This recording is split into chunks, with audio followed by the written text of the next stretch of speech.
Hello, everyone, and welcome back to The Thing About Parenting. Just a reminder, the information we share here is not meant to replace or substitute that of licensed professionals. If you, your family, or your children are in crisis, please seek professional help. Okay, so today I am joined with family and friends, and we are talking about some of the questions that I've seen and heard parents ask about their children in social media. So why do children, teens, and tweens want social media? Well, my first thing that came to my mind was they want to know what their friends are up to, and that's just a really common desire to have social media at a young age. And like when I was in high school, was I wanted to know what my friends were doing, when they weren't at school or over summer, so I could be caught up on just what's up with them. Yeah. Just like being updated with their friends or family, and I think also maybe fitting in, and just all the new trends that are always coming about. Okay. Yeah. Constant connection. I mean, just keeping in touch with the world at large. Instagram, Twitter, X, the best way to get knowledge about anything. Like that's where I find out who died, or like stuff like that now. Yeah, it's like she said, it's a way to stay constantly connected. Before you'd have to go to school to talk to your friends and see what they were up to, where now you can hop online and chat with them or see pictures or videos of whatever they're doing, and it's a way to stay constantly connected. Anybody else? Okay. What do you think is a good age for children to get onto social media? Did you say 9? No. Like, I don't know. I'm gonna say like 15. 16, I'd say 12. Like older. I don't know. I feel like older. Falling asleep. Should be falling I would asleep. say 12, typically like 16. you get into high school at 14 or 15, right? So like typically more so 14, 15 is when you get into high school, and high school is the first time you start to get this form of socialization where you're dealing, you're kind of growing into an adult, you're taking on more responsibilities. And because you're at a stage of development where you're taking on responsibilities and interacting with people socially in a more complex way, that's when you maybe an adolescent would be able to better handle themselves on the digital version of interacting with people socially. So I would argue 14, 15. I would say when you start high school maybe would be the starting point.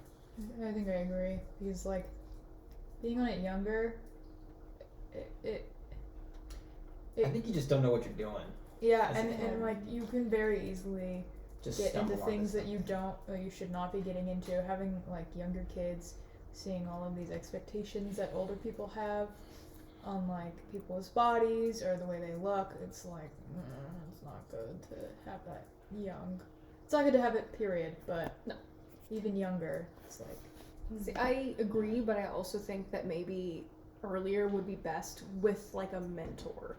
So if you have someone that's gonna like walk you through the digital world, like an adult, older sibling, someone responsible that knows the terrain. I mean, as early as 12, I think would be doable, because then they can watch and not do anything stupid. And then they see what's going on, they see how people interact, and they can kind of learn before they actually dive in and start interacting with people as like a test run.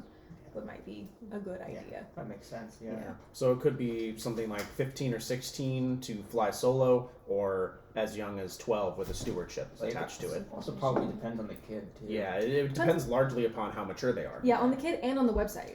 I Yeah. mean, Instagram, that's all just videos, you're watching stuff, but like Twitter, you're actually talking, you're interacting with people, potentially, depending on how you're treating it. Well, you can interact on. You can interact on Instagram, but I'd it's say, not like... I'd say better. point. What you're going for there would be Pinterest. Pinterest is just pictures. That's true. Pinterest is just like pictures, but images can be just as harmful as words. This is true. So, I mean, yeah, there's If no not good more. social media. I'm not saying that any of them is better for children, unless it's something specifically curated. Like, I can't even think of anything, honestly. There's What got to I be know of something. is YouTube I am not Kids. a That's the child. only one I know about. YouTube Kids. Yeah, Yeah. YouTube Kids, Netflix Kids. Like, that's... I don't know if Netflix counts as social media, but yeah, YouTube Kids is a good one. I mean, I've never used it, so I don't, Right. exactly know what it's like. Yeah. But yeah, I think something curated specifically for children that is harder to breach for people who are not children would be a good place to start as just like testing the waters, the kiddie pool. Yeah. Awesome. Okay. So when you talk about some of the things that can happen, what are some of the dangers with different social media sites that you guys have experienced? A lot. Oh, have experience. All of them. Yeah. All the dangers. I Every mean, single one. With every social media site, are there specific ones that are safer, certain ones that are more dangerous? I'd say more dangerous would be Snapchat. Yeah. Snapchat's pretty dangerous. Snapchat is Just probably mostly because the, it deletes the it images and deletes videos everything, and then also the second you start it, like you get onto it, your location is turned on, and everybody who has you added can see it. And there's no way to turn that off. You can turn it off, but they're not telling you. Yeah, you have to find out how. Okay. And you don't even know that your location's on automatically. Okay. Snapchat's pretty. I'd say Twitter too. Twitter. X. Just because everyone's nasty. Everyone's horrible on and Twitter. there's a bunch of like porn Yeah, just well, being there's- responded There's everywhere. the porn bots. I mean, Gore. There's gore. There's It's racism. Political not- extremism. Yeah, it's not censored at all, despite what they say. You can curate it to yourself, but you're still gonna get hit with the occasional. Like even if you mute Crazy. words, people are gonna Go get gonna around it. know what words, like trigger words, that people have muted. So they're gonna use other things to Yeah. get to your feed. I don't know if I'd necessarily say that there's a good social media for kids. I think it's just kind of how bad it can become. Yeah, So I do you- mean, when you say kids, Reddit do you is mean probably the worst. okay? And when you say kids, do you mean under the age of 12? Does it include teens? Yeah, I I'd mean, say yeah. I mean anybody under the age of 18, where it's illegal. If they're, I mean, yeah, if they look for it, they'll find it. But even if you aren't looking, sometimes you'll just stumble upon it, and you just won't know until it's too late. And on It's some there. posts it says like hidden video, but you just click it to watch it. Yeah. Oh, Yeah, there's no protection. As far as safeguards, it's like a joke because it's anything that's supposed to be 18 or older content, you can just click yes. Yeah. Yeah. You know, There's no safeguard. There's no preventable thing. Although Yeah. Apart from maybe setting up a Netflix account for kids, I was gonna say, I know recently setting up an account specifically for a kid. in Texas, they made it so that you have to use your ID to log into Pornhub. Really? Yeah, you have to use your driver's license or your ID. I think, just like anybody from under 18 getting into it. So there's a legislation weird coming one out for to address Texas. this kind of thing. Yeah. Yeah, Right. which is good. But it's still the slow. Wild West because You it's still still can the get around internet it. is relatively young. Yeah. And so there's not regulations and safeguards and legal things in place to prevent all the bad things on the internet from being seen. Yeah. It's And extremely accessible. all things considered, it's insane that Pornhub is the most responsible of the social medias currently to say, hey, Yeah. you can't come in unless you show your ID. Whereas Twitter and all the rest are just like, yeah, whatever, we don't care. It's not our fault. Honestly, I'd yeah. say- Just pick a birth date and you're done. Yeah. I'd say the most physically dangerous would be Snapchat. Yeah. And then the most like mentally would be Reddit. Reddit and then Reddit, Twitter's Twitter. close behind. Yeah. Facebook. Facebook's Although Facebook's kind of falling Facebook's out. I don't know if Facebook's it's really falling out, but I being think it's more used. dangerous for older people. Honestly, Yeah. that's an entirely different Yeah. conversation. Yeah. But I do think Facebook is far more dangerous for older people. I'd say Instagram and Pinterest are probably the safest. If there's gonna be a safest. Yeah. Yeah. That 'Cause- pick your poison situation. yeah, because Instagram it's a lot easier to curate because you pick who you follow. That's a good point. You can Uh, block. You could block, yeah, Yeah. and then you can just have parents be like, okay, you can watch cute, funny animal videos and more cute, funny animal videos, and that's all you get. Like your parents pick who you follow, and you can't choose anything else. It does do suggested, but usually it follows the algorithm pretty well of what you're already watching. So nice. Okay. Anything else? I think just at the end of the day, like up to a certain age, you just can't let them be alone. Yeah. Because it it just takes 1 or 2 clicks and you're there, and it's not even intentional. It's just that fast. Okay, so that's a perfect segue to my next question. How can parents effectively express their concerns and wanting to watch what their children are watching without Pushing that boundaries.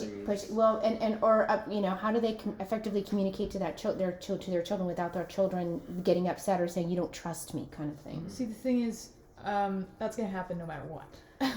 Yes, but I think engagement is a really big thing. It is so something, yes, that if- needs to happen. If a parent sits down with their kid on Instagram and just scrolls with them and is like, oh, haha, that's funny, and then they come across something that's nasty and they're like, ew, that's gross. Like, the kid's gonna pick up on that Yeah. and say, oh, yeah, ew, that's gross. I'm gonna block that. I'm gonna Or move are on. they going to get more curious? They could get more curious, but I do think sitting there with a parent, their impression, unless they have a poor relationship with their parent already, their impression is going to be like, oh, mom doesn't like this.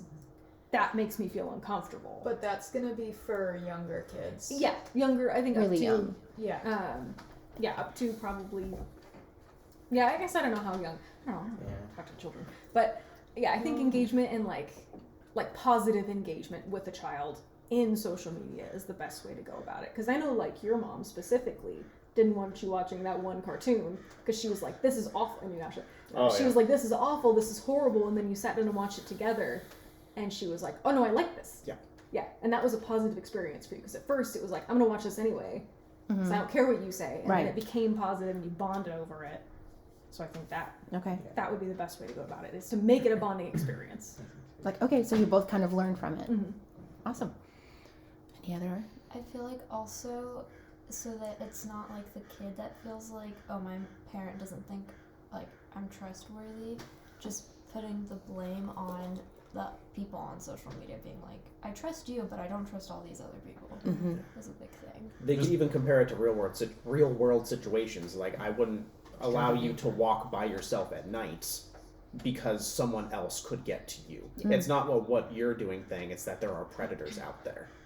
And on Tommy's point, there's a way to actually to address those things and be honest about it without traumatizing the child or like making them afraid of the world. You can just be honest and explain that there are dangers, just like there's stranger danger in the real physical world. In the digital world, there is stranger danger, and there are predators, and there's people and entities online that seek to do harm, and that you need to be conscious of it. And if something makes you feel uncomfortable, I hope that you as a child would feel comfortable talking to myself as the parent about it, and enable them to be open to be able to do that, because that's the way you can catch it, in my opinion. And I was gonna say, I think it's more so a matter of like when they're gonna stumble upon something, not if, because Oh yeah. it's kind of inevitable It's gonna on the internet that they're gonna stumble upon something that they shouldn't see. Yeah. So I think it's also part of it is being prepared for that as well, and kind of how to handle that. Because I don't know. I just remember one time I showed Dad a video, and it was like just a stupid stormtrooper dancing, but like he blew up about it. He got pretty upset. So it's just, I don't know. I just think like being prepared and knowing how to react when your kid finds something that they shouldn't. And it wasn't even inappropriate. I mean, well, I don't know. It was a stormtrooper doing like this kind of a dance and saying, "Suck my balls, I'm on." And Oh, I thought it was funny. Yeah. Dad did not. See, I think there's that too. I think there's a big miscommunication or just disconnect from like what kids think are funny and then what parents think is inappropriate. And I think those boundaries need to be set before it happens. Yeah. Which I think is what's good about people watching these things together, because then they can see their parents reacting in real time rather than a kid being like, look at this funny video, and their parents is like, The only remedy to that miscommunication, that misunderstanding, is communication itself. exactly. Like You gotta be on top of you should explain why I feel that is wrong, and then the kid can say, well, I honestly feel it's funny because it just made me laugh because it's so stupid, or whatever the reason is, and then both people can understand, what the perspective of the other. Yeah. Then you don't have a problem. Yeah, and I think on top of that too, parents need to understand they're not going to find what their kid thinks is funny all the time, but they need to accept things change. Like SpongeBob. Like SpongeBob. SpongeBob's a phenomenal example. I mean, yeah, the humor changes absolutely, 100%. And like, I feel like younger kids are more impressionable. Like my 4-year-old or my 5-year-old niece, she'll watch. Her parents don't want her to watch like a certain princess show because she talks like kind of rudely, or like quote unquote bratty-ish. And so Mila, hearing that, starts talking like her, and her parents are like, where are you getting this from? Like, why are you talking like this? Like, you know to say please and thank you type of stuff. And so that, like, leaves an impression on her when it's just, like, a little princess show, you know. So do you feel that when parents say they blame social media for their children's behavior, is that totally accurate? No. No. Ultimately, the parents are raising the child, unless they're allowing social media to raise the I child. disagree to the extent that like behaviors are learned. Mm-hmm. Behaviors are learned. It's a fact. So it's easy to. I find myself that I would imitate things on TV all the time because it was a sitcom. It makes me laugh. Mm-hmm. You know, I credit that to why I'm so sarcastic today. Okay. Because like when you grow up watching sitcoms, and this is my example, sitcoms like you see people being snarky or doing one-liners or doing digs at each other, and then the audience laughs. So you hear that laugh track. And it taught me that, Click. oh, like people will laugh and react like it's funny if I do that. And you know, but you do that enough, you become kind of an asshole.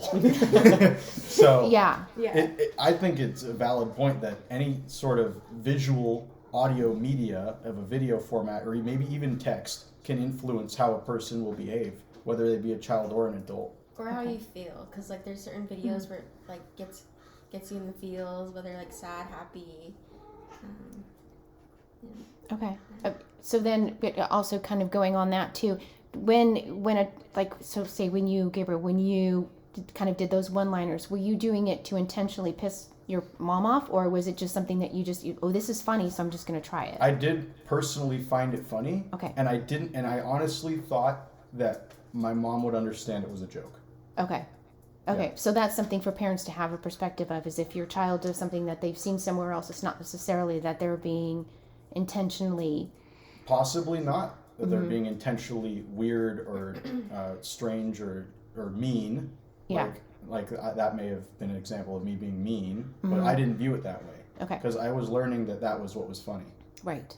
Yeah, I Okay. think a lot of the time children are trying to figure out who they are, and in doing so, they're taking things from things they've consumed Mm-hmm. and adding that to their personality. They're building on that. But I think parents definitely need to be aware. Mm-hmm. Like, for example, for you, I don't know how your mom reacted. I can guess, but I don't know how your mom reacted. But I think they need to come in with an open mind. Like, this person isn't a person yet. There's still a mold that isn't finished. They're a sponge and they're just Yeah. absorbing all this stuff. Yeah. And if that's the thing though, like I truly believe the communication is key, because if I just explained to my mom why I was making a joke like that, she would have been like, oh, I understand. Like, you're not trying to be mean, or, you know, and in the case of social media, like maybe if it's turning a kid rotten, they're not trying to be rotten. They're just doing something, they're just imitating. I mean, it's very animal, and we're us people are creatures at the end of the day. So Yeah, and parents need to remember that a 8, 9, 10, 12, 15-year-old isn't going to have the mental capacity to be like, oh, well, this is the psychology behind why I chose to make this joke. Right. We as adults, Good point. may some of us, but for the most part, anyone under the age of 18 is not going to have that capacity or the want to say, this is why I did this. And Right. besides, oh, I thought it was funny. Like, they're going to deflect more than likely. So the parent needs to be the adult in and that then situation. like try to be bigger than, you know, in the bigger person in the situation. Just if your kid does something dumb and they say, oh, because I thought it was funny, then don't just come down on them. Yeah. Yes. You know, Yeah. Explain it. Like, you know. Yeah, because I keep saying get curious rather than condemning. Ask questions. Why do have you a think it's funny? conversation. That's a very Yeah, good if way you to notice think about it. a sudden change in behavior or habit, Uh-huh. ask why. Don't get mad about it. Yeah. Best way to kill a joke, too. Say, why is that funny? Honestly, the kid's probably going to stop telling the joke. All right. Any other thoughts? Okay. So one of the things is a lot of parents really want to keep their kids off of social media. Are there any ways that can actually be done? No. I mean, They you have could access not to give a them device. any devices. Yeah. But then you're cutting them off at the knees. Even They'll- then- they won't develop into a human being. They're gonna go to school and their friends are gonna be like, "Hey, look at this," and then they're gonna Yeah. be even more I mean, upset. to play devil's advocate, well, I guess they will see it at school if they go to school. Yeah. But to play devil's advocate, I mean, human civilization, the human species developed for thousands of years without phones. Yeah, So, like, they're not going to be inept at being people. Mm-hmm. But we They don't have a also. phone until they're we've 16. adapted to surround ourselves. But how long around have we had social media. fire? How long have we had electricity? I mean, the 10, people. 12,000 years. But the humans Well, that actually, didn't have longer. fire aren't going to be the same humans that have cars. Yeah. If you try to put those in a room together, there's going to be a Our huge cultural gap changes between. Yeah. over everything. There's So massive difference Yeah. between those types of We'll humans. say that. Yeah. But I think, So I mean, social wise, yes. yes. I Yeah, guess so. yeah. I mean, we're both physically human. I think you're just gonna be more like socially inept or awkward. Cut off. Yeah. Yeah, I mean, it's just like the stereotype of like homeschooled kids versus kids that went to high school before social media and whatever, before phones. I mean, there's always the stereotype of like, oh, homeschoolers are weird. They didn't understand what it was like to go to school or like interact with, you know. I mean, I know it's gonna 100+ sound kids a weird, but day. like at work, we have dogs that come in that aren't socialized because of COVID, Mhm. and I think it's kind of the same thing. Is kids aren't socialized, so they don't know how to act. Mhm. So around other those kids. dogs are different than dogs that you've seen before COVID happened. They act differently. You can tell. Yes, oh yeah, especially around other dogs. They're either more aggressive. They just don't know what to do, as opposed to dogs that grew up around other dogs. Hmm. They know how to play, how to Dogs that don't, they tend to bite harder. They tend to be a little rougher. They just don't. Yeah. But that's the same with kids. I mean, 100%. We've already seen it with the COVID kids. Like, they don't know how to interact at all. Just go around touching other people's stuff. like They're it's theirs. stunted entirely. Mm-hmm. Yeah, and I think that's the same thing with social. I think completely restricting a child from social media indefinitely until they find it themselves is a huge detriment to that child's development. I think you are actively destroying that child's development as a human being. I think they, at this point in I was human, gonna say we've just gone too existence. far with Yeah. technology. there's that no going back. We're kind of dependent on it now. Yeah. We need it. That's how we communicate. I don't know. I put like big asterisks in these Well, I in know these some points people don't need because it, but as a economically, society, like if you're trying to exist in a city economically and be successful as some sort of entertainment personnel or build your own business, you absolutely need to understand the language of social media and the functions of it.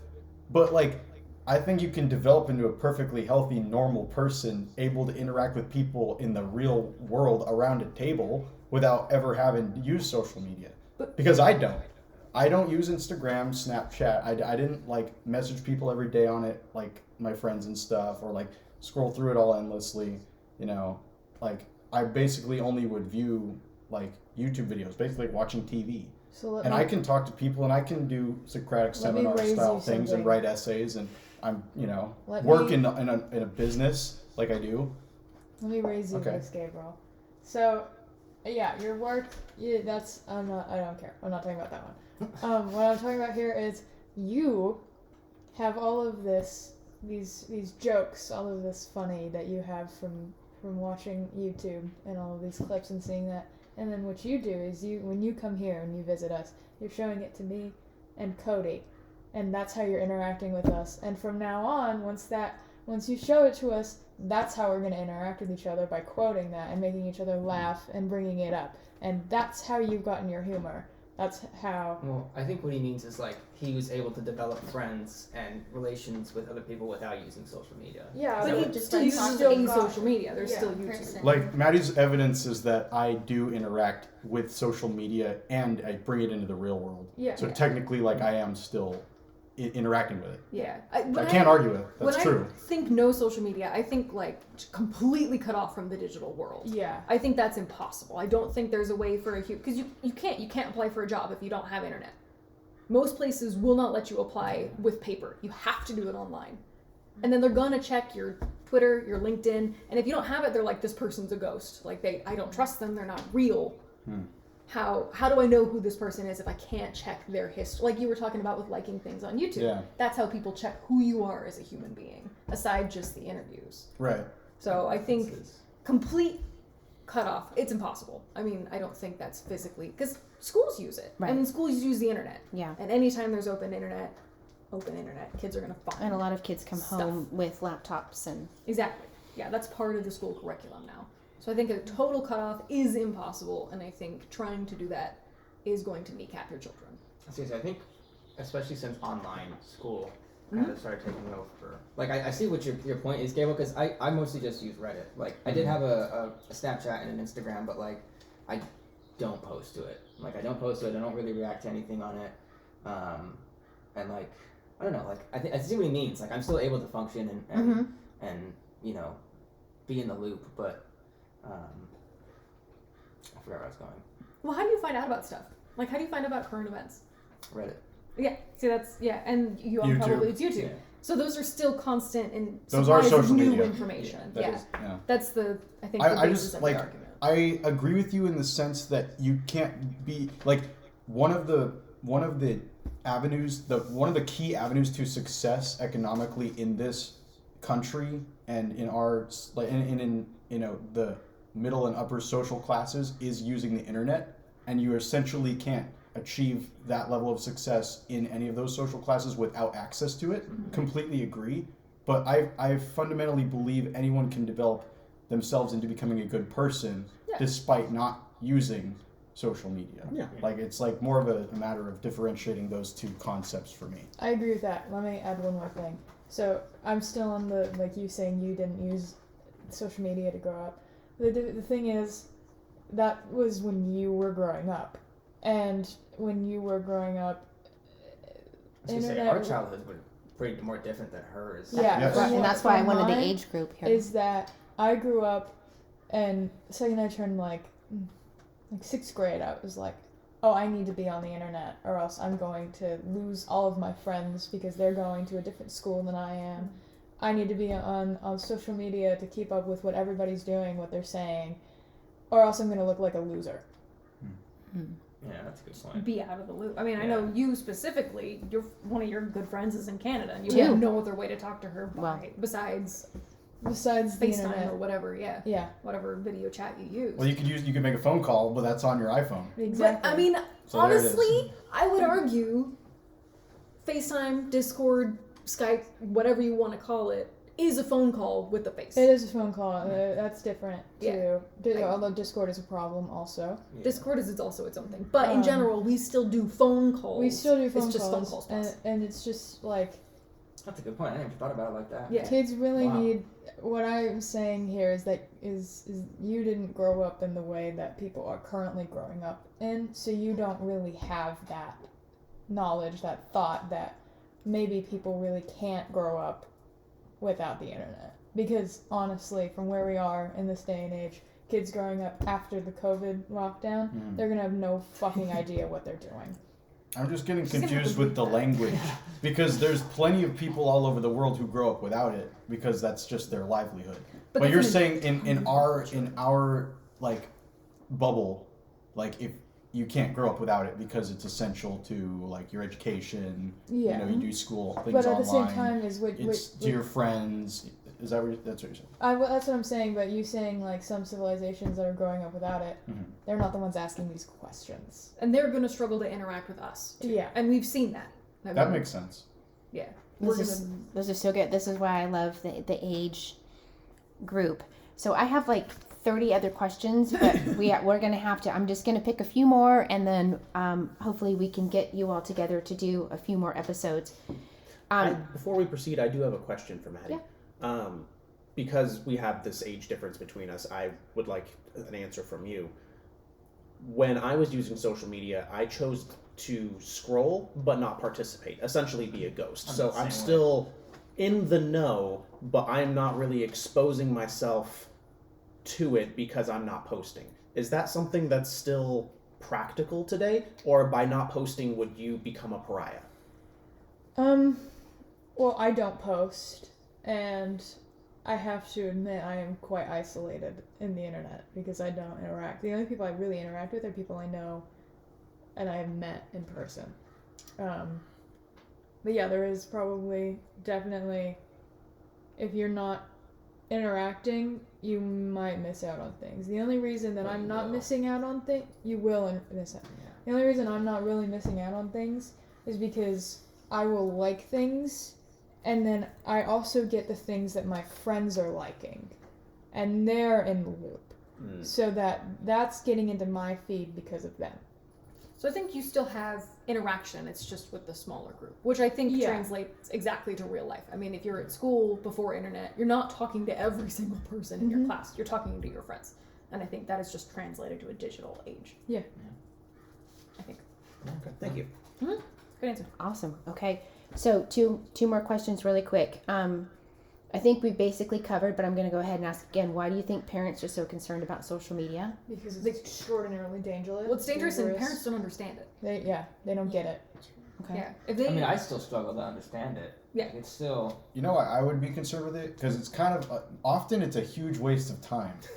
Okay. Speaking practically, and I learned this kind of by starting to grow up like I am trying to now. Like, a lot of your effort in life needs to go toward the important things, which are having good relationships and enjoying your life and being happy and, you know, living a meaningful existence according to what you want to do. Mm-hmm. But you also gotta like do well in school and work hard and make money and to survive. And when you're like endlessly scrolling, you're kind of screwing over all your time to be able to do those things. So if I were a parent, I'd be pretty pissed if my kid was so sucked up into that because it's an addiction and it's taking away their life, you know, by taking away their time. Okay. Yeah. Awesome. Very Yeah. Sorry to go off like that. No, that's good. That's what that's. you're, I mean, it's true. it's true. It's Like I'll catch addicting. myself, you know. Like I'm It's burning time on my consuming. phone, and I could be doing other important things. Yeah. And I'm guilty of it. Like, And I'm when all. you Go for it. when you like scroll out of an app and you kind of come back to reality and you're like, oh, like Yeah. or it's like nighttime already, or it's yeah, you know. you just get that. It's that weird feeling where it's just like almost a shift, and Yeah. you're just like, man, I'm back. And it What makes time you is it? feel bad too. Yeah. Yeah. That's what I was gonna say. I And like you- feel guilty that I wasted all that time. And then there I Can't am get the it next back. day. And then doing it again. Yeah. Doing it again. Yeah.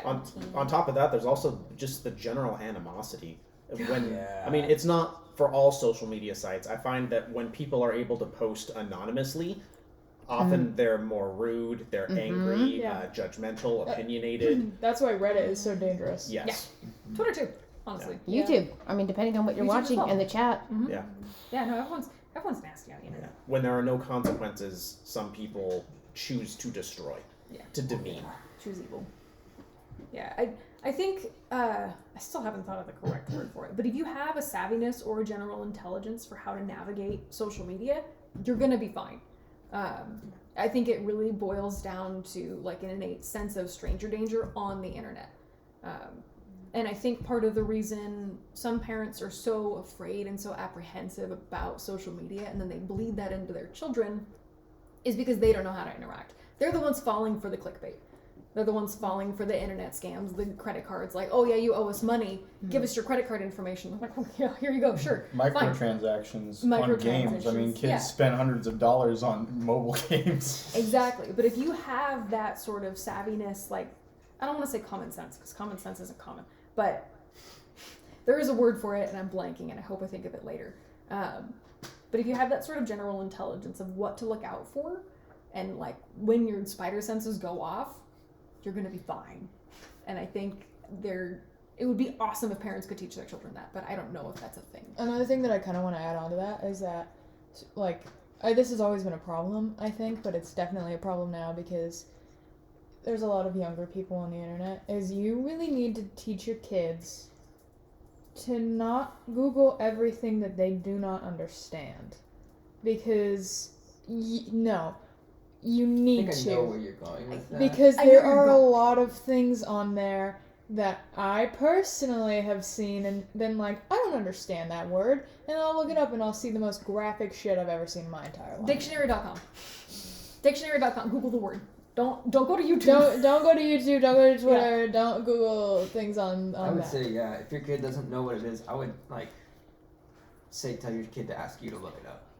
Yeah, but there's also the kids that don't trust their That's parents. true, yeah, Yeah, absolutely. I mean, there's a lot of parents that are like, Absolutely "Hey, true. mom, what does blowjob mean?" And then mom's like, "Oh, what did you know?" Like, it's important. What am I supposed to say? What does poople caca mean? I don't know how to edit. Oh, I'll how- show you. There's videos. Okay. Yeah, so if a kid approaches parents and says, "Hey, what does this bad word mean?" And then parent flies off the handle, kid's not going to approach the parent next time. I Right. mean, Oh, they're gonna hide it. absolutely. they're going to be 100%. terrified. Right. Yeah. Yeah. So- You've got to be able to handle. That's why we talk about, like earlier when we were talking about children who are curious about sex, and if parents aren't willing to answer those questions, they're going to go find it somewhere else. Just Yeah. find it. So yeah, I think if the Just parent tell them. is an obvious source of information, the kid doesn't need to use the internet to find that information. Yeah. So you got to make yourself available and open to these hard Question. conversations and questions. Yeah. Be accessible and don't be scary. I also want to say is like definitely being like, hey, what does this mean? Can you Google it for me? Is important, but at the same time, if a parent Googles a word and sees something like really bad, then they're gonna be like, you shouldn't know this, and then the kid's gonna Google it anyway. Yeah, they need to be like, explain it. I mean, Just- it's yeah. just like the sex conversation. Right. Of Just course talk they're gonna about the be body scared. parts. If we have a body, their body parts are named what they're named, and It's there's science. nothing shameful about it. It's just what it is. Yeah, or just I mean, you just gotta handle it. Yeah. It's when you make it taboo that. Yes, it's when you make it icky. Then they're gonna be like, Yeah. what is it? Yeah. Awesome. That's a good point. Don't make it interesting. Forbidden fruit. Awesome. All right. Well, I have a bunch of other questions, but in the interest of time, we're going to end here. Thank you all, and I hope to see you again soon. Remember, parenting is not a cookie cutter process. Meet your child where they are and grow from there.